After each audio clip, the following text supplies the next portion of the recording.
Good morning to all of you.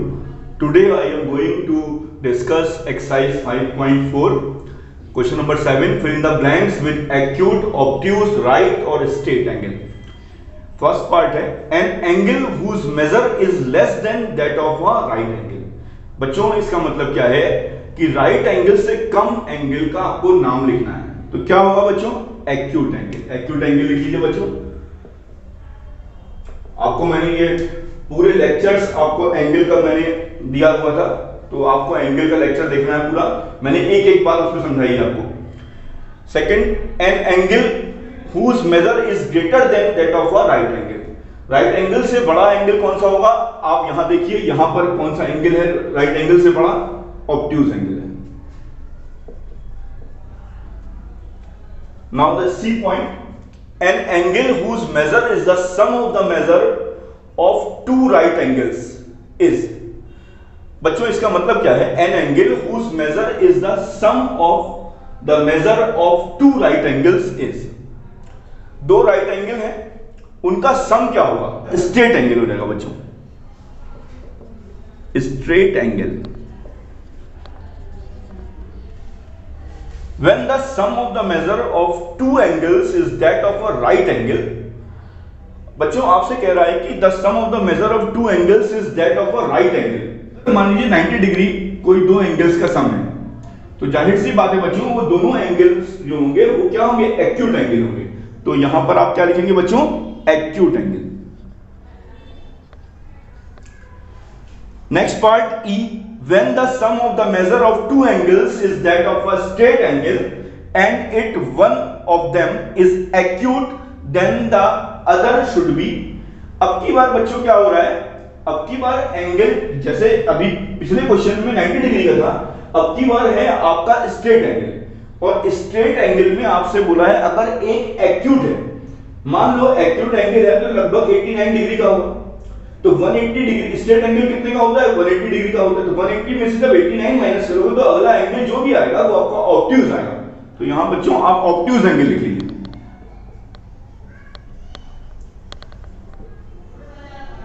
Next question, question number 8. Find the measure with protractor also observation by eyes.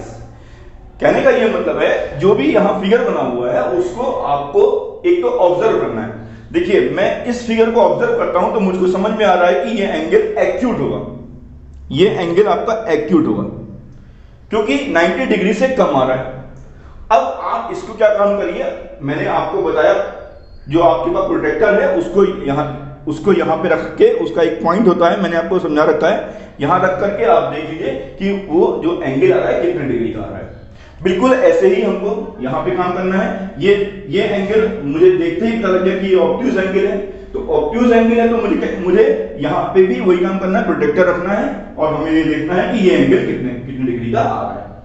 अब देखिए बच्चों question number 9. Find the angle measure between the hands of the clock in each figure. आपके सामने यहां पे घड़ियां बनी हुई हैं बच्चों और आपको बताना है कि एंगल उन हैंड्स के बीच में एंगल कितने डिग्री का है. तो ध्यान से देखिए यहां पर घड़ी में बजा हुआ है 9.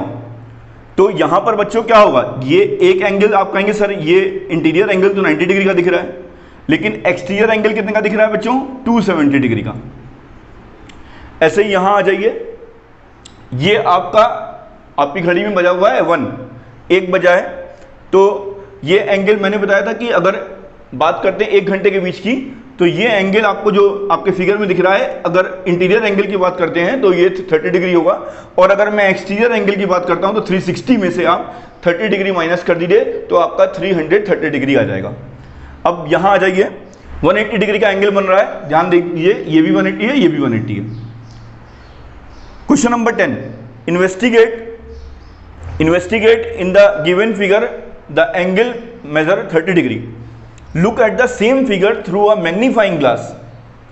बच्चों एक फिगर दिया हुआ है, आपको इन्वेस्टिगेट करना है कि अगर हम मैग्नीफाइंग ग्लास से इस फिगर को देखें तो क्या एंगल चेंज होगा या नहीं होगा.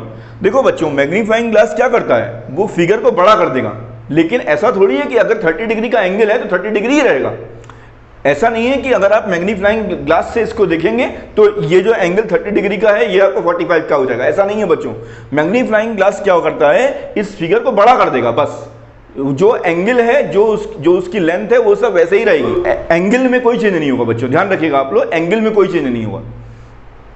Next question, question number 11, measure and classify each angle. आपको यहां पर बताना है कि ये एंगल जो हैं, जो लिखे हुए हैं, वो कितने डिग्री के हैं और उसका टाइप क्या है। तो जो एंगल AOB, एंगल AOB के बारे में अगर मैं बात करता हूं तो ये एंगल क्या होगा, आपको देखने में ही मैंने बता दिया, एक्यूट एंगल होगा।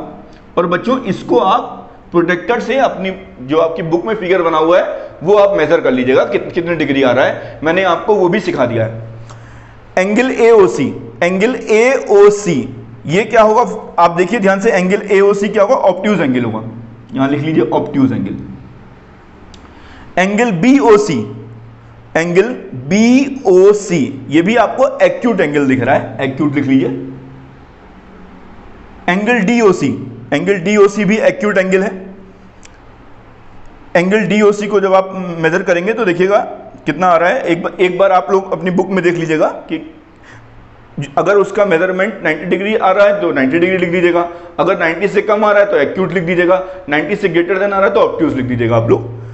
एंगल DOA, एंगल DOA मुझको देखने में ध्यान से आराम से लग रहा है कि ये ऑब्ट्यूज एंगल है, लिख लीजिए ये ऑब्ट्यूज एंगल है,